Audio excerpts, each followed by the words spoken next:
Hi అండి. ఈరోజు సింపుల్గా అద్దరిపోయే చికెన్ బిర్యానీ చేసుకుందామండి. ముందుగా టమాటా, పచ్చిమిర్చి, కొత్తిమీర, పుదీనా ఫైన్ పేస్ట్ చేసుకోవాలి.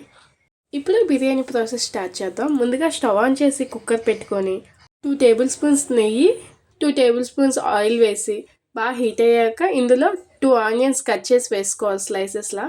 ఇవి బ్రౌన్ కలర్ వచ్చేంత వరకు ఫ్రై చేసి తీసి పక్కన పెట్టుకోవాలి. అదే కుక్కర్లో ఇంకొంచెం ఆయిల్ యాడ్ చేసి 2 ఆనియన్స్ సన్నగా స్లైసెస్లా కట్ చేసుకొని ఈ ఆయిల్లో వేసుకోవాలి. అలానే ఇందులో హోల్ గరం మసాలా యాడ్ చేసుకోవాలి. ఇవి కొంచెం ఫ్రై అయ్యాక ఒక 1.5 స్పూన్ అల్లం వెల్లుల్లి పేస్ట్ యాడ్ చేసుకోవాలి. ఈ పేస్ట్ పచ్చివాసన పోయేంత వరకు ఫ్రై చేసుకోవాలి. ఇవి ఫ్రై అయ్యాక ఇందులో ముందుగా గ్రైండ్ చేసి పెట్టుకున్న టమాటా పచ్చిమిర్చి పేస్ట్ని యాడ్ చేసుకోవాలి. ఈ పేస్ట్ పచ్చివాసన పోయి ఆయిల్ పైకి తేలేంత వరకు ఫ్రై చేసుకోవాలి. ఇగోండి ఇలా వీడియోలో చూపిస్తున్నట్టుగా. ఇలా ఫ్రై అయ్యాక క్లీన్ చేసి పెట్టుకున్న చికెన్ను ఇందులో యాడ్ చేసుకోవాలి. చికెన్ నీ స్మెల్ రాకుండా ఉండాలంటే నిమ్మకాయ ఉప్పు వేసి క్లీన్ చేయండి. ఆ స్మెల్ అనేది ఉండదు. ఇందులో 1 టేబుల్ స్పూన్ సాల్ట్, 1 పావు టీ స్పూన్ పసుపు వేసి కలుపుకొని మూత పెట్టి కాసేపు మగ్గనివ్వాలి. కాసేపటికి చికెన్ నుండి వాటర్ సెపరేట్ అయింది. చికెన్ బాయిల్ అవ్వడానికి ఈ వాటర్ సరిపోతుంది. ఇంకా ఎక్స్ట్రా వాటర్ ఏమి యాడ్ చేయవసరం లేదు.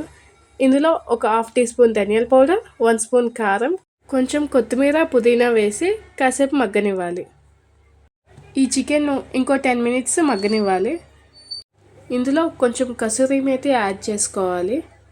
ఇప్పుడు ముందుగా నానబెట్టి పెట్టుకున్న బాస్మతి రైస్ని ఇందులో యాడ్ చేసుకోవాలి. మనం 1/2 కిలో చికెన్ తీసుకుంటే 1/2 కిలో బాస్మతి రైస్ ఉంటే టేస్ట్ బాగుంటుందండి.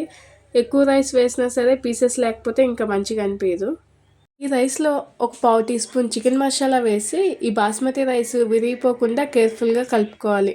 నానబెట్టాం కదండి అందుకని. 1 గ్లాస్ బాస్మతి రైస్ తీసుకుంటే 1.5 గ్లాస్ వాటర్ని యాడ్ చేసుకోవాలి. నేను 1.5 గ్లాస్ రైస్ తీసుకున్నాను, సో 2 గ్లాసెస్ వాటర్ని యాడ్ చేశాను.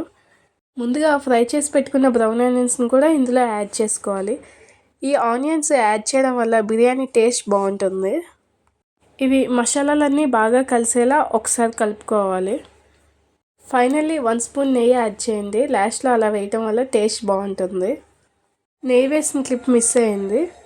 సో నెయ్యి వేసి ఒకసారి కలుపుకొని కుక్కర్ మూత పెట్టి 2 విజిల్స్ రానియండి.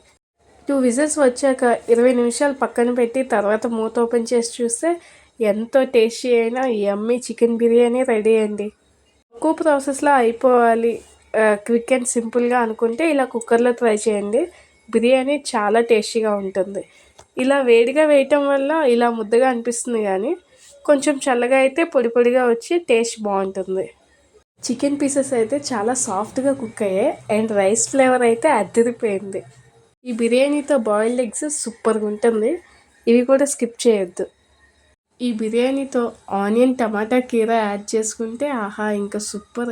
బిర్యానీలో నిమ్మకాయ పిండుకొని కొంచెం ఆనియన్, చికెన్ పీస్, ఎగ్ కలుపుకొని తింటే ఆహా ఆ టేస్టే వేరు. మీలో ఎంతమంది బిర్యానీలో వస్తున్నారో కామెంట్ చేసేయండి. Thank you for watching.